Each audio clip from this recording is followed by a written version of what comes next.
여러분에게 질문 하나를 던지면서 오늘 설교를 시작하겠습니다. 여러분은 최소한의 기대치를 가지고 인생을 살고 계십니까? 아니면 최대치의 그런 기대를 하시면서 인생을 살아가십니까? 한번 스스로 잘 생각을 해보시기 바랍니다. 만약에 여러분이 최대치의 기대를 가지고 인생을 살아가신다면, 예를 들어서 일이라고 하는 측면에서 한번 살펴봅시다.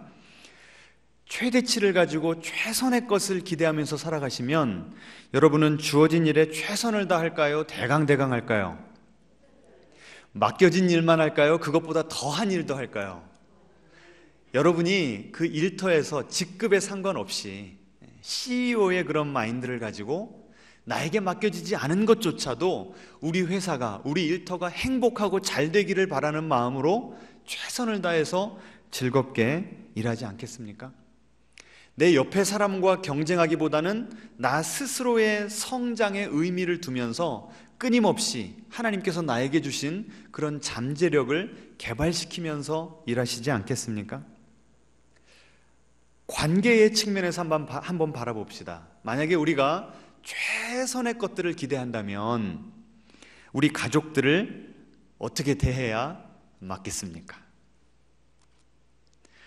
보던 핸드폰을 내려놓고 우리가 가족과 대화를 하건 일터에서 사람을 만나건 이 세상에 오직 그 사람 하나밖에 남지 않은 것처럼 최대한 집중을 하고 최대한 따뜻하게 가장 극진한 사랑으로 그들을 섬기고 그들을 대접하지 않겠습니까?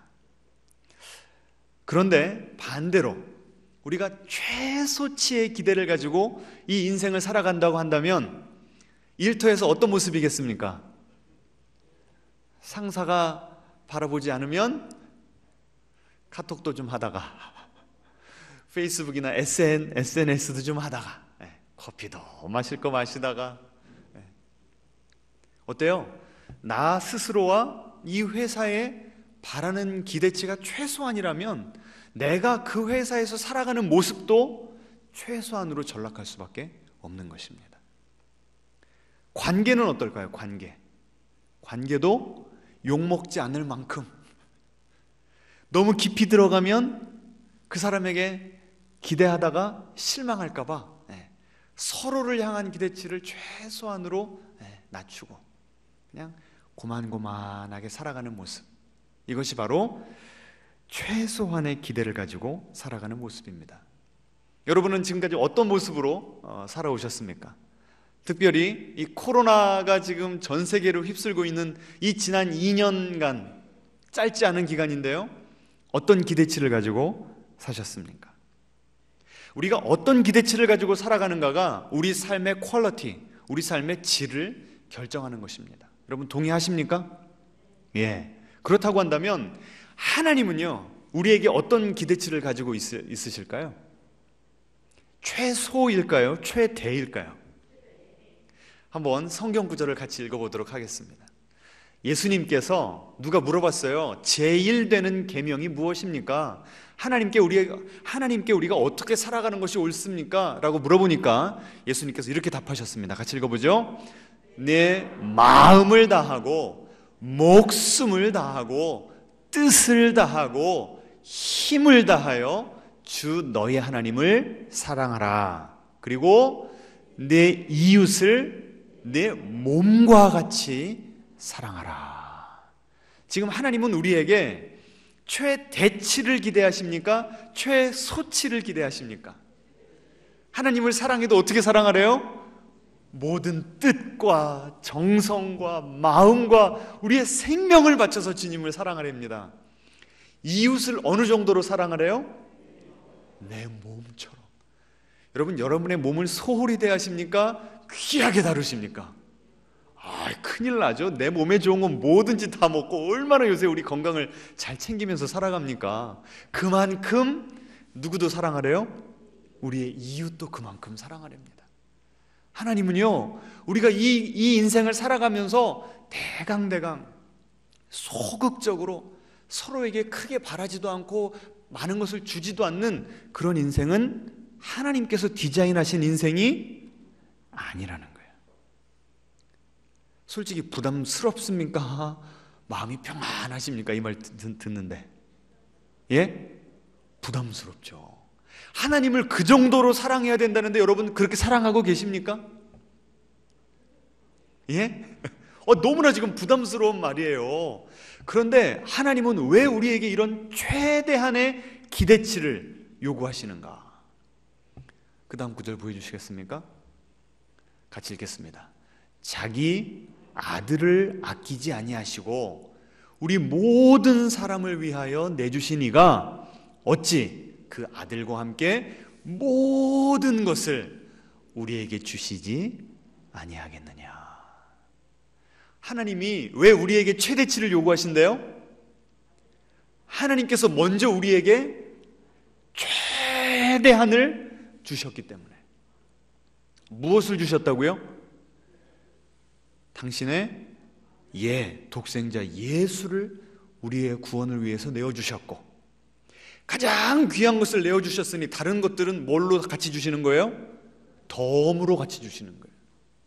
그러니 주님께서 가장 소중한 것을, 최고의 것을 우리를 위해서 주셨으니 이제는 우리에게 무엇을 바라시는 거예요? 우리도 하나님께서 우리에게 주신 이 한 번 사는 인생을 최선의 것으로 주님께 드리면서 살라는 것입니다. 만약에 하나님이요 우리에게 당신의 가지신 50%만 주셨다고 생각합시다.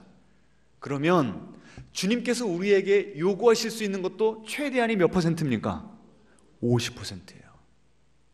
그런데 주님은 우리에게 몇 퍼센트를 주셨어요? 예? 100%보다 더 이상의 것을 주신 거예요. 플러스 알파를 주셨어요. 그러면 주님께서는 우리에게 무엇을 요구하실까요? 100%를 요구하시는 거예요. 그러면 주님께 100% 드리면 우리는 알거지 됩니까? 이 최선을 다해서 살라는 것이 결국은 누구를 위한 거예요? 우리를 위한 거예요. 우리를 위해서. 우리가 가장 행복하고 가장 fulfilling, 의미 있는 삶을 살기 위해서 최소한으로 아껴놓고 한 달란트 받은 사람처럼 땅속에다 묻어놓는 인생이 아니라 5달란트 받은 사람처럼 하나님께서 주신 시간, 물질, 건강, 이 모든 것을 주님을 사랑하고 이웃을 사랑하는데 다 써내면 그것이야말로 하나님을 기쁘게 하고, 내가 인생을 다 산 뒤에 내 인생을 돌아봤을 때 무엇이 없는 인생일까요?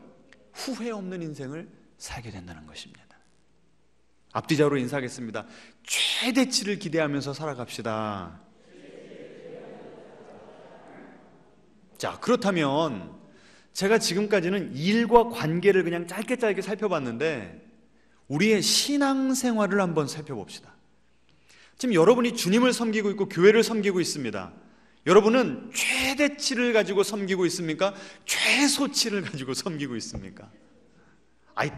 저에게 답하지 마시고 스스로 하나님 앞에서 한번 정직하게 대답을 해보시라고요.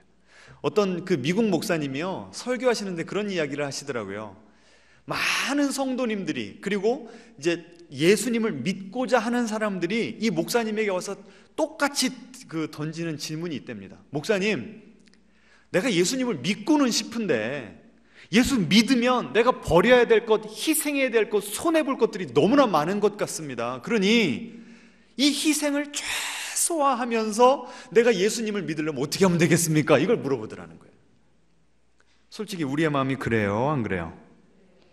주님이 주시는 축복은 최대로 받고 싶어요.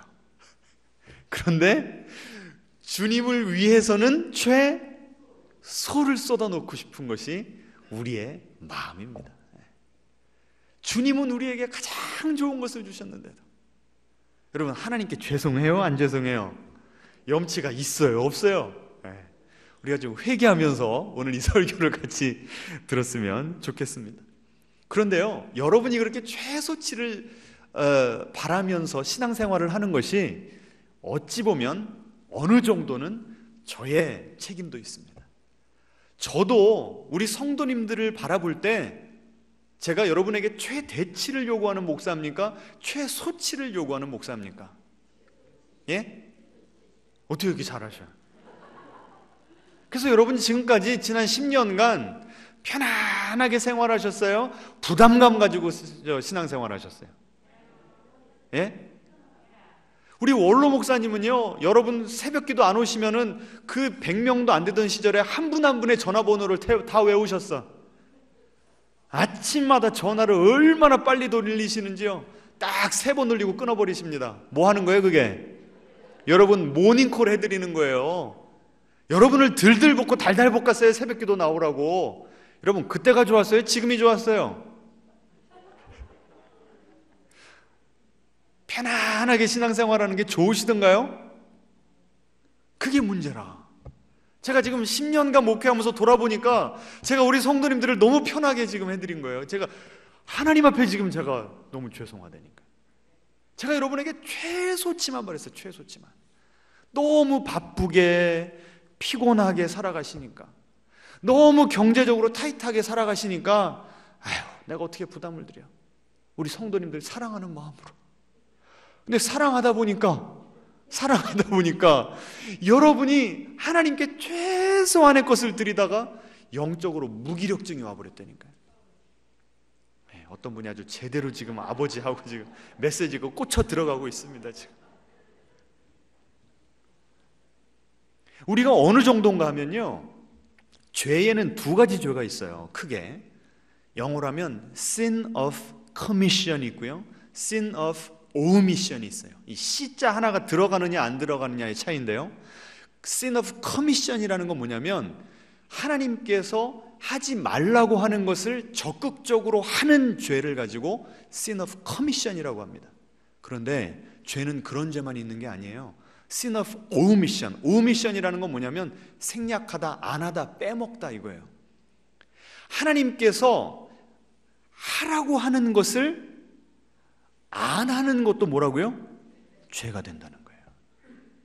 하나님을 내 가진 모든 것으로 최선을 다해서 사랑을 해야 되는데 뜨뜻미지근하게 그냥 최소한으로, 그냥 내 직분에 부끄럽지 않을 만큼, 그냥 목사님 얼굴 볼 때 미안하지 않을 만큼만 최소한으로 하는 것, 이것이 뭐라고요? 영적으로 봤을 때는 sin of omission, 태만의 죄라는 거예요. 태만의 죄. 지금까지 우리는요, 살인죄 짓지 말고, 거짓말하지 말고, 간음하지 말고, 우리는 그런 것들만 생각했잖아요. 그런데 주님을 적극적으로 사랑하지 않은 것도 죄라는 거예요. 한번 그 다음 구절 보여주시겠습니까? 우리가 아는 유명한 구절입니다. 같이 한번 읽어보죠. 술 취하지 말라. 이것은 방탕한 것이니 오직 성령으로 충만함을 받으라. 자, 우리는 이거 읽을 때요, 계속 보여주세요. 어디에 우리가 방점을 두고 액센트를 두고 읽죠? 술 취하지 말라. 그러니 머릿속으로 땡땡땡땡 막 머리가 굴러갑니다. 내가 몇 잔까지 마시면 술을 안 취하더라? 거기까지 머리가 굴러가요. 여러분, 그것이 사도 바울이 지금 이 말을 한 목적과 의도일까요? 아니에요. 지금 무엇과 무엇을 비교하고 있어요? 술 취함과 성령의 충만함을 비교하고 있는 거예요. 그러니까 술 취하지 마는 그런 소극적인 최소한의 신앙생활이 중요한 것이 아니라 뭐예요? 최고의 신앙생활, 뭐예요? 성령 충만한 삶을 살아라. 이것이 지금 하나님이 사도 바울을 통해서 우리에게 지금 하고 계시는 그 권면의 말씀입니다. 근데 여러분, 성령 충만하세요? 좀 그거는 관심도 없어. 오직 술은 마시는데 어디까지만 안 마시면 돼? 취하지 않게만 안 마시면. 참 큰일 났습니다, 우리 성도님들 지금. 여러분, 우리가 지금 이 신앙생활이 심각한 거 아시겠습니까? 아시겠어요?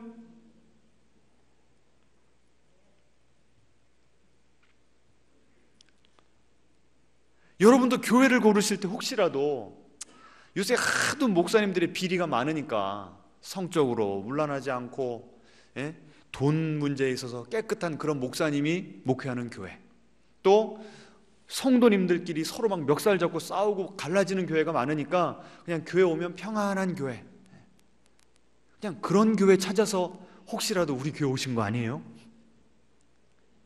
교회를 선택할 때도.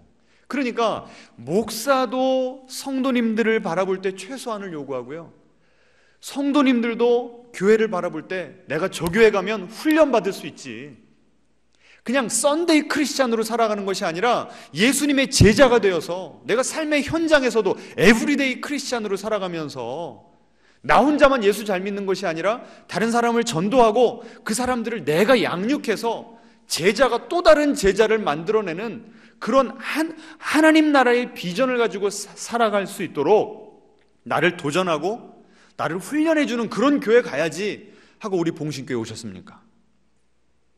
앞으로 우리 교회가 이쪽 비전으로 나아가야 될 줄로 믿습니다.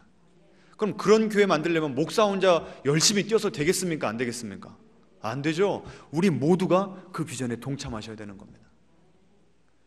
여러분, 다시 한번 여쭙겠습니다. 여러분은 신앙생활함에 있어서 하나님을 위해서 최선의 것, 최고의 것을 드리고 있습니까?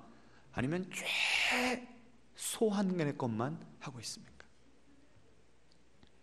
오늘 우리가 살펴볼 이 이스라엘 12지파 가운데 3지파도요, 주님을 위해서 최소한의 것들만 했던 사람들이었습니다. 우리가 2주 전에 살펴봤던 내용입니다.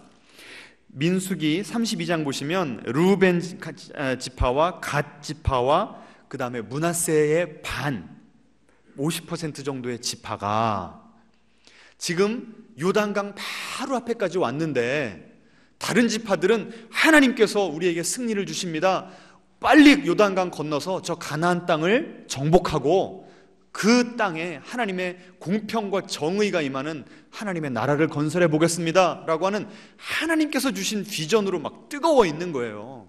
그런데 이 르우벤 지파, 갓 지파, 므낫세 지파는 뭐라고 그래요? 우리는 건너가지 않겠습니다. 여기가 좋습니다. 최대치예요, 최소치예요? 최소. 하나님의 최대치는 뭡니까? 하나님께서 이들에게 바라는 최대치는 건너가서 정복하고 하나님의 영광이, 하나님의 통치가 드러나도록 그들의 삶의 현장을 새롭게 꾸며나가는 것, 새롭게 세워나가는 것, 이것입니다. 근데 그게 너무나 부담스럽다는 거예요.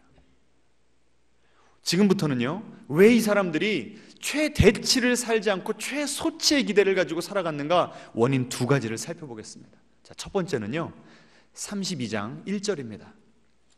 우리가 2주 전에 읽었던 내용인데요, 르우벤 자손과 갓 자손은 힘이 많은 가축대를 가졌더라. 그들이 야셀 땅과 길르앗 땅을 본즉 그곳은 목축할 만한 장소인지라.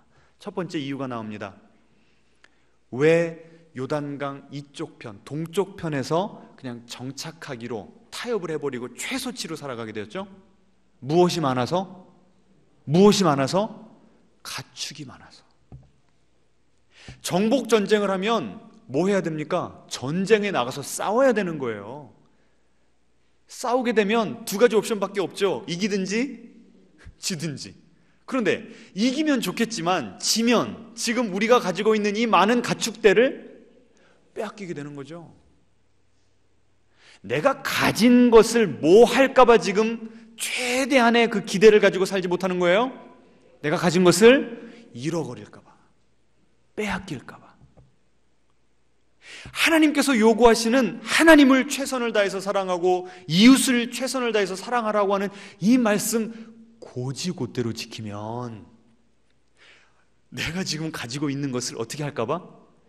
잃어버릴까봐 덜덜덜 떨면서 하나님, 나는 그냥 요 정도까지만 할게요. 혹시 우리가 그런 마음 아닙니까? 혹시 우리가 그런 마음 아니에요? 여러분, 사업할 때도요, 내가 가진 거 잃어버릴까 봐서 현상 유지만 하면 그 사업 어떻게 됩니까? 예? 그 사업은 발전이 없어요.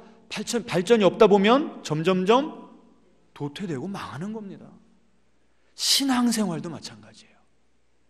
내가 기도하고 말씀 보고 예배드리고 주님의 증인이 되어서 삶의 현장에서 예수님을 증거하고, 그리고 삶의 현장에서 내가 실력과 인격으로 탁월함을 드러내서 하나님 앞에서 사람 앞에서 인정받는 것, 너무나 중요한 비전입니다. 점점점 내가 더 하나님을 위해서 새로운 것들을 계획하고 새로운 것들을 모험하지 않으면 내 신앙생활이 어떻게 돼버리는 거예요? 정체돼 버리는 거예요. 정체. 내가 전진하지 않는다는 얘기는 뭐예요? 점점점 신앙생활이 후퇴해 간다는 얘기예요. 이게 참 무서운 겁니다. 지금 여러분은 하나님 앞에서 점점점 하나님 앞에 깊어지고 더 뜨거워지고 전진하는 신앙생활을 살고 있습니까? 아니면 내가 가진 것 그냥 간간히 유지하면서 가진 것마저도 잃어버릴 그럴 위기 가운데 있습니까? 여러분, 여러분이 가진 것을 연연하다 보면요, 가진 것마저도 어떻게 할 수 있어요? 빼앗길 수 있어요. 하나님께서 나를 위해서 위대한 모험을 하라, 그럴 때는요, 하나님께서 주실, 여러분이 지금 누리고 있는 축복보다 더 놀라운 축복이 있는 거예요. 이때 축복은 꼭 물질만을 뜻하는 것이 아닙니다. 여러분의 삶이 더 풍성해지는 축복이에요. 그런데 그것이 어떤가에 대해서는 관심도 없고 기대도 없고, 여기가 좋사오니, 혹시라도 이것이 우리의 지금 삶의 신앙생활의 현주소라고 한다면, 여러분 오늘 하나님 말씀에 도전받으시고 그 삶에서 돌이키시기를 축원합니다. 축원합니다. 우리 C.S. 루이스의 인용문을 좀 보겠습니다. 우리의 그 마음 상태, 우리가 가진 인생에 대한 기대에 대해서요, C.S. 루이스라고 하는 사람이 이런 말을 했습니다. 마치 멋진 해변에서 휴일을 보내자고 말해도 그게 무엇인지 몰라서 그저 빈민가 한 구석에서 진흙 장난감, 진흙 파이나 만들면서 놀려고 하는 철없는 아이처럼 우리는 어떻다고요? 너무 쉽게 만족한다는 거예요. 내가 가진 거 이 정도면 됐지라고 만족해버리는 삶을 살고 있다는 거예요. 주님께서 우리에게 원하시는 그 최대치의 삶은 어떤 삶이라고요? 빈민가에서 진흙 파이 만드는 삶이 아니라 어디에서? 해변가에서 멋지게 휴일 보내는 그런 인생이래요. 여러분은 지금 인생을 살아가시면서 어떤 기대치를 가지고 살고 계세요? 예? 빈민가에서 지금 진흙으로 뭐 만드는 그런 어린아이의 기대치를 가지고 살아가십니까? 아니면 주님께서 나를 귀하게 들어 쓰셔서 내가 가진 것을 주님께 다 드리고 내 안에 있는 잠재력을 최대한 주님을 위해서 개발했을 때 나를 통해서 주님께서 놀랍게 영광 받으실 그 해변에서의 그 놀라운 휴가를 그리면서 우리가 지금 살아가고 있습니까? 우리가요, 이 코로나를 겪으면서 자꾸 삶에 대한 기대치가 낮아져요. 밖에 잘 나가지도 못하죠. 누구 만나면 코로나 걸릴까 봐 겁나죠. 이런 상황에서 무슨 사업을 확장하겠습니까? 그냥 가진 거 그냥 이렇게 붙잡는 거기에만 너무 좀 연연해 있습니다. 물론 하나님의 음성 듣고 하나님께서 주시는 오케이 사인이 있을 때까지 기다려야 됩니다. 그리고 또 어떤 면에서는 하나님께서 지금 주신 것에 대해서 자족하는 훈련도 해야 돼요.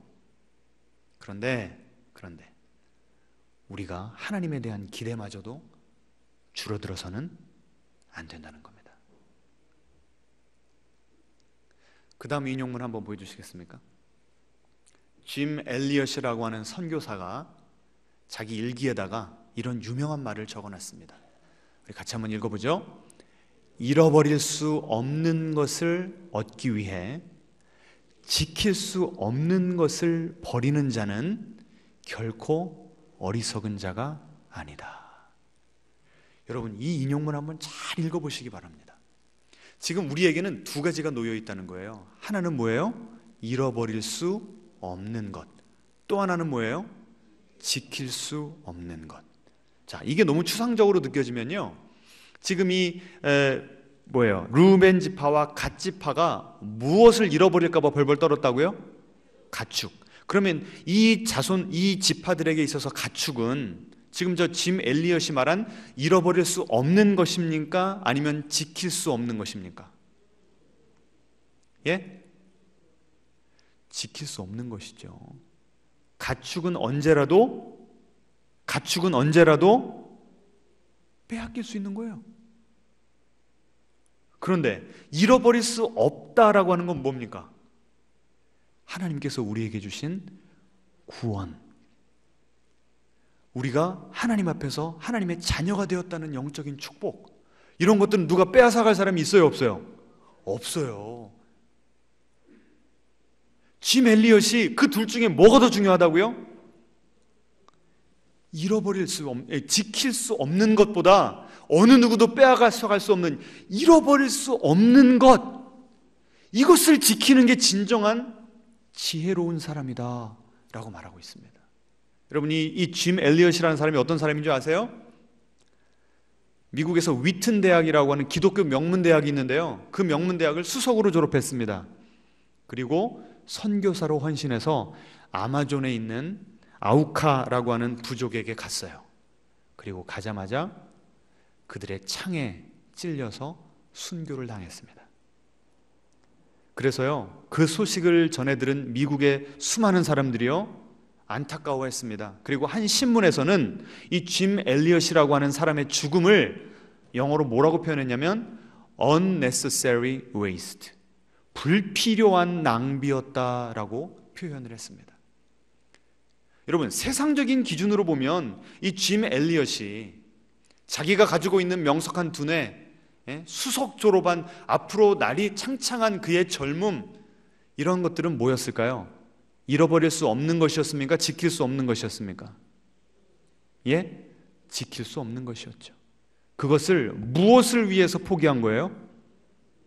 영혼을, 잃어버린 영혼들, 아직 주님을 모르는 영혼들을 위해서 헌신한 내 하나님을 향한 사랑, 이것은 잃어버릴 수 없는 것이거든요.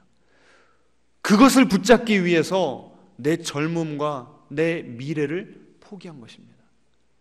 이 일기를 쓴 지 얼마 안 돼서 순교를 한 거예요. 그러면 이 젊은이의 희생은 unnecessary waste, 불필요한 낭비였습니까?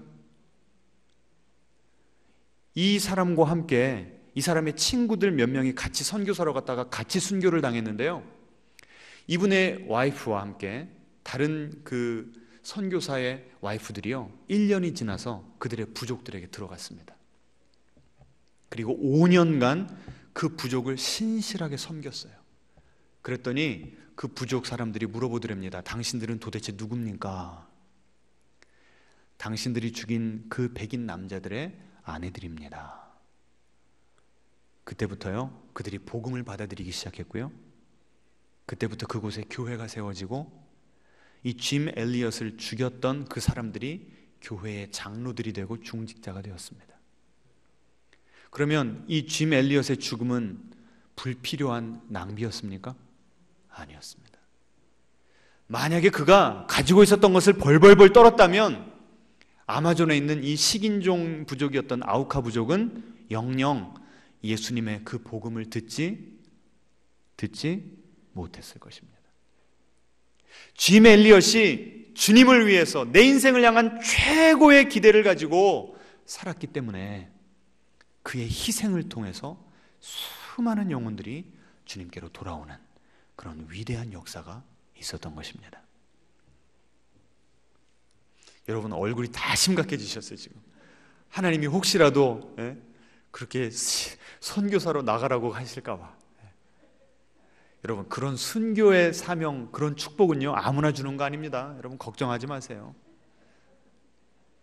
하지만 여러분의 지금 삶의 현장에서 여러분이 가지고 있는 것 놓칠까 봐 두려워하지 마시고 하나님을 위해서 최선을 다해서 써보시기 바랍니다. 하나님께서 여러분의 희생을 놀랍게 영광스럽게 들어쓰실 줄 믿으시기 바랍니다. 두 번째로요, 왜 이 사람들은 하나님께서 이들에게 축복의 땅이라고 하는 최선의 것, 최대치를 주셨는데 최소치로만 헌신을 하려고 그랬는가? 첫 번째는 가지고 있는 것을 잃어버릴까 봐서. 두 번째는요, 오늘 본문에 그냥 확연하게 드러나지는 않아요.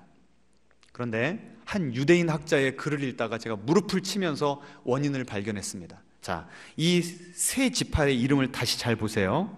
르우벤 지파, 갓 지파, 므낫세 지파입니다. 르우벤은 누군가 하면요, 장자예요. 장자.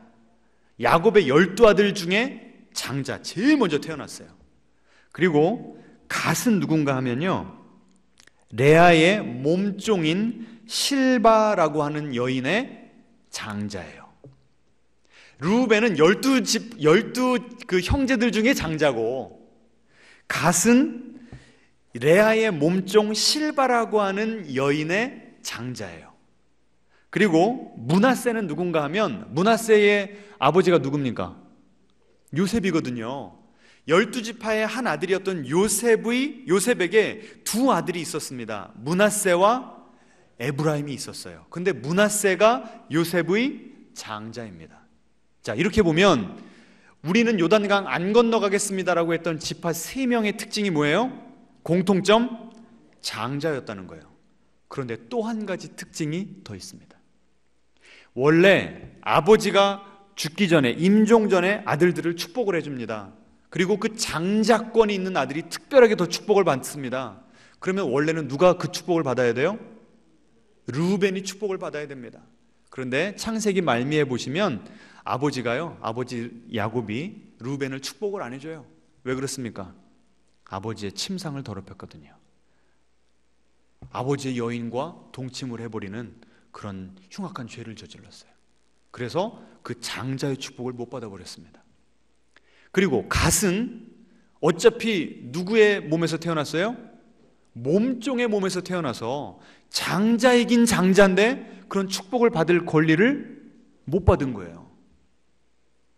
그리고 므낫세는요, 야곱이 이제 임종할 때가 되니까 요셉이 자기 아들 둘을 데리고 온 거예요. 므낫세와 에브라임을. 그런데 야곱이 이 오른손, 축복의 손인 오른손을 누구의 머리에 얹고 안수한 줄 아십니까? 원래는 누구의 머리에 안수해야 맞습니까? 장자인 므낫세의 머리에 안수를 해야 돼요.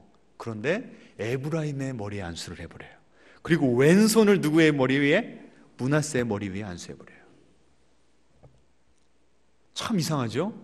그래서 이 세 사람의 특징이 뭐라고요? 첫 번째는 장자였고, 두 번째는 마땅히 받아야 될 장자권의 축복에서 밀려나고 배제된 사람들이라는 거예요. 그러니까 그런 스토리를 잘 알지 못하면 이 세 지파가 요단강 안 건너가기를 거부했다는 이유를 잘 모르는 겁니다. 아니, 왜 다른 지파들은 막 지금 흥분이 돼 있는데 이 지파들은 아유, 당신들 가십시오. 그냥 우리는 여기 있겠습니다. 왜 그런 거예요? 스스로가, 이 세 지파는 12아들 가운데서 아싸라고 느꼈기 때문에 그렇습니다. 아싸가 뭐예요? 아웃사이더.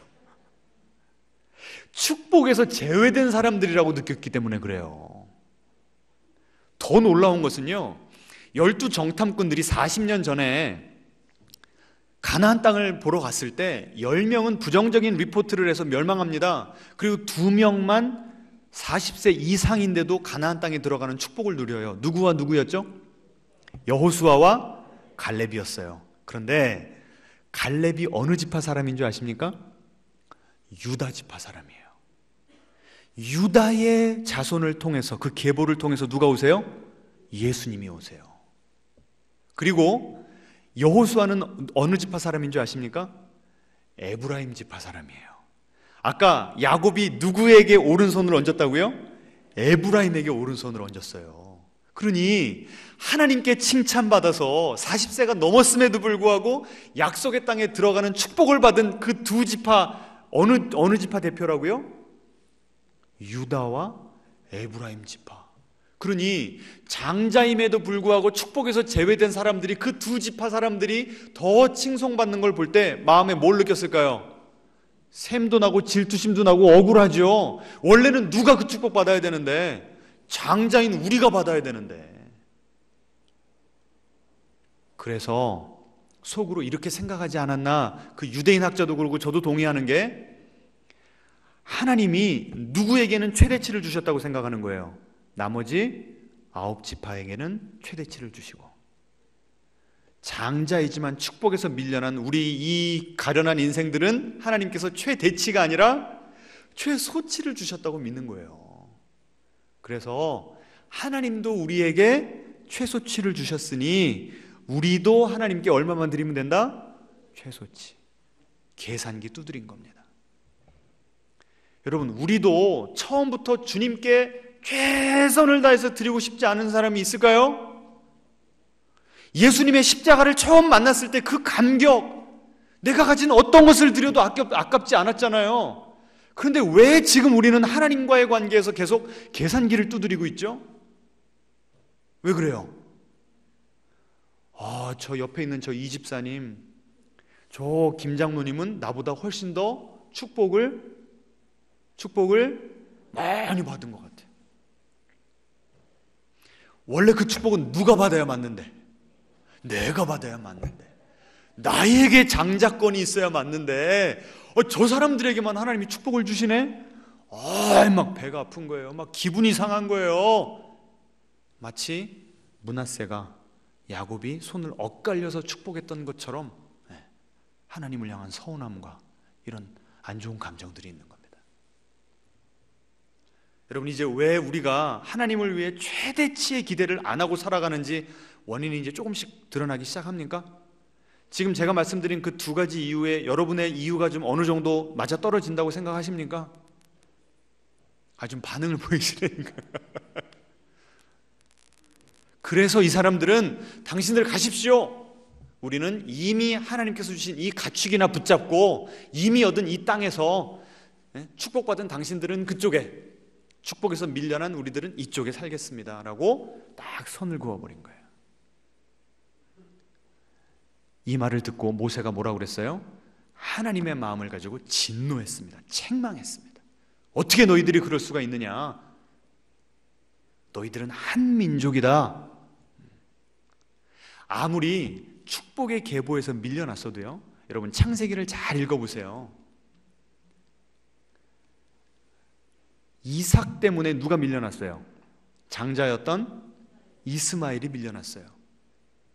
야곱 때문에 장자인 누가 밀려났어요?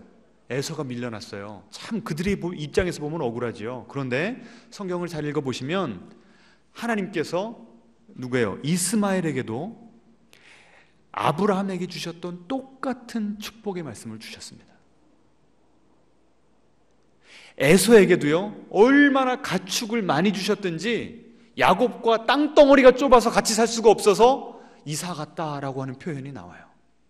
하나님은 축복의 계보를 이으실 때 한 가정 한 가정을 선택하셨기 때문에 배제되는 사람이 나올 수밖에 없었지만, 그 배제된 사람들을 하나님께서 내동댕이 치셨습니까? 예? 아니에요. 배려해 주시고 보호해 주시고 축복해 주셨어요. 하나님은 공평한 하나님이신 줄 믿으시기 바랍니다. 앞뒤자로 인사하겠습니다. 하나님은 공평하십니다. 게다가 지금 이 세 지파들은요, 장자이었지만 축복에서 밀려났다고 해도 하나님은요, 그 윗선까지는 한 사람은 제외되고 한 사람은 축복의 계보를 이어갔습니다. 아브라함, 이삭, 야곱. 그런데 야곱의 자녀들부터는 12명의 자녀들이 하나의 나라가 되어서, 이스라엘이라고 하는 한 민족, 한 나라가 되어서 하나님의 제사장 나라로 귀하게 쓰임받았던 것입니다. 그러니 이건 상대적인 박탈감이지 절대적인 박탈감이 아니었다는 거예요. 게다가 아무리 하나님, 이 야곱이 죽기 전에 12지파를 축복할 때에 여러 명에게 저주를 퍼붓어요. 근데 그 중에 하나가 레위 지파입니다. 레위가 많은 그 사람들을 죽였거든요. 그래서 너는 그 폭력 때문에 저주를 받으리라. 무서운 말을 하고 죽었어요, 야곱이. 그런데 레위는 그것을 받아들이지 않았어요. 그걸 받아들였으면 그 사람이 인생을, 그 지파는 최대치 기대를 하면서 살았을까요? 최소치 기대를 하면서 살았을까요? 근데 그걸 거부해버린 거예요. 하나님을 향해서 나는 최대치를 기대합니다 라고 하나님을 위해서 최선을 다해서 살았더니, 레위, 여러분 어디서 많이 들어본 지파 아닙니까? 레위 지파가 무슨 일을 했어요? 제사장 지파가 되었습니다. 하나님께서 그 저주를 축복으로 바꿔주셨어요. 기독교는요, 운명론을 믿는 종교가 아닙니다. 하나님은요, 십자가에서 우리의 저주를 축복으로 바꿔주셨어요. 우주의 고아와 같은 우리를 십자가에서 하나님의 자녀 삼아주셨습니다. 창기와 같이 더럽혀져 있던 우리를 예수님의 십자가를 통해서 우리를 거룩한 신부로 바꿔주신 줄 믿으시기 바랍니다. 앞뒤자로 인사하세요. 우리의 운명이 바뀌었습니다. 상대적인 박탈감 때문에 옆에 사람과 비교하면서 왜 저 사람은 축복 주시고 나는 축복 안 주시는가? 여러분, 우리를 더 단단하게 만들고 계십니다. 우리 몸에 있는, 우리 영혼에 있는 불순물을 다 꺼내시면서 우리를 더 순수하게 만들어가고 계심을 믿으시기 바랍니다. 축복의 그릇을 준비하고 계세요. 비교하지 마세요. 비교하지 마세요. 따라해 보겠습니다. 예수님 안에서 우리는 이미 축복을 받았습니다. 그러니 하나님께서 예수님을 허락하셨고 예수님과 함께 모든 좋은 것을 다 허락하셨기 때문에 이제 우리도 주님께 어떤 인생을 살아야 되겠습니까? 최대치의 인생, 우리가 가진 가장 좋은 것으로 주님을 섬기는 그런 인생을 살게 되시기를 주님의 이름으로 축원합니다. 이 세 지파가요, 모세의 이런 꾸지람을 듣고요, 회개를 했습니다. 그래서 오늘 본문 우리 같이 읽고 제가 설교를 마무리하도록 하겠습니다. 보여주시기 바랍니다.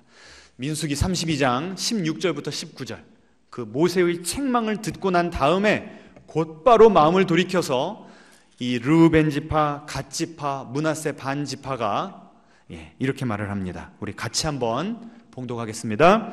그들이 모세에게 가까이 나와 이르되 우리가 이곳에 우리 가축을 위하여 우리를 짓고 우리 어린아이들을 위하여 성읍을 건축하고 이 땅에 원주민이 있으므로 우리 어린아이들을 그 견고한 성읍에 거주하게 한 후에 우리는 무장하고 이스라엘 자손을 그곳으로 인도하기까지 그들의 앞에서 가고 이스라엘 자손이 각기 기업을 받기까지 우리 집으로 돌아오지 아니하겠사오며 우리는 요단 이쪽 곧 동쪽에서 기업을 받았사오니 그들과 함께 요단 저쪽에서는 기업을 받지 아니하겠나이다. 아멘. 이 세 지파가요, 그래도 훌륭한 점, 우리가 보고 따를 점이 여기 있는 거예요. 그들의 그 생각, 이 가진 것을 잃어버리기를 두려워하면서 우리는 축복에서 제외된 아싸기 때문에 우리도 하나님께 우리 받은 만큼만 하겠다, 이런 마음을 가지고 있다가도 책망을 듣고 뭐 했다고요? 그 마음을 돌이킨 거예요. 그래서 최소한의 기대치로 살던 인생들이 무엇으로 바뀌었어요? 최대한의 기대치를 가지고 사는 인생으로 바뀐 겁니다. 어떻게 할 수 있어요? 먼저 일단 이 땅은 차지했으니까 이 땅을 안정되게 빨리 만들어 놓고 그 다음에 어떻게 하겠대요? 우리가 무장하고 내 형제 이스라엘 백성들과 함께 어떻게 하겠다고요? 이스라엘 자손을 그곳으로 인도하기까지 그들의 앞에서 가겠대요. 앞에서. 와, 저는 이게 바로 최대치의 기대를 가지고 살아가는 인생들의 특징이라고 봅니다. 아멘. 아니, 모세가 꾸지람을 했고 그래서 회개한다면 솔직히 어떻게만 해도 됩니까? 이스라엘들이 갈 때 바로 옆에서만 가도 돼요. 아니면 그거보다 더 소극적인 인생이라면 먼저 가면 우리가 뒤에서 따라가겠습니다만 해도 돼요. 그런데 지금 그 기대치를 어디까지 높여놓은 거예요? 최대로 우리가 앞서가겠다는 거, 앞서가겠다. 우리 인생 가운데 이런 전환, 이런 인생의 궤도 수정이 일어나기를 축원합니다. 지금 우리 봉신교회가 계속 강조하지만 이제 새로운 이 도약기를 준비하고 있는 지금 이 몇 개월 앞으로 올 한 해가 너무나 중요한 시기입니다. 여러분 지금 주님을 위해서, 우리 교회를 위해서 어떻게 헌신할 것을 계획하고 계시고 기대하고 계시고 지금 실제로 행하시고 계십니까? 저만 불이 탑니까? 아니면 이 불이 지금 여러분에게까지 같이 지금 번져나가고 있습니까? 예? 정말 이거는 일생일대의 기회입니다. 한 번 살아가는 인생, 주님 앞에 설 때 여러분 무엇을 하고 왔다고 여러분 말씀하시겠습니까? 지금 이 고척동 일대에 새로 들어오는 수많은 세대들에게 우리가 복음을 전할 수 있는 너무나 중요한 일생일대의 기회를 하나님께서 우리에게 주신 것입니다. 그럴 때 우리가 주님에 대해서, 우리 봉신교회에 대해서, 나 스스로의 신앙생활에 대해서 내가 가진 것 지키느라고, 아니면 다른 사람들 축복해 주시고 내 인생 안 풀어주신 것에 막 쓴 마음을 가지면서 에휴, 뭐 내가 할 수 있는 게 뭐가 있겠어. 자꾸 우리 봉신교회 자꾸 부담 주면 그냥 딴 교회 확 그냥 이렇게 하면 되겠어요? 안 되겠어요? 안 되는 거야, 안 되는 거야. 주님을 위해서 최대치로 한번 섬겨보시기 바랍니다. 아멘. 얼마나 복된 인생인지 몰라요. 하나님의 마음을 기쁘게 드리시기 바랍니다. 여러분을 통해서 수많은 인생들이 구원을 받게 될 줄로 믿으시기 바랍니다. 한 영혼이 주님께 돌아오는 그 기쁨을 여러분 좀 맛보시겠습니까? 여러분의 헌신을 통해서 여러분이 기쁨을 맛보게 되시기를 주님의 이름으로 축원합니다. 함께 찬양하겠습니다.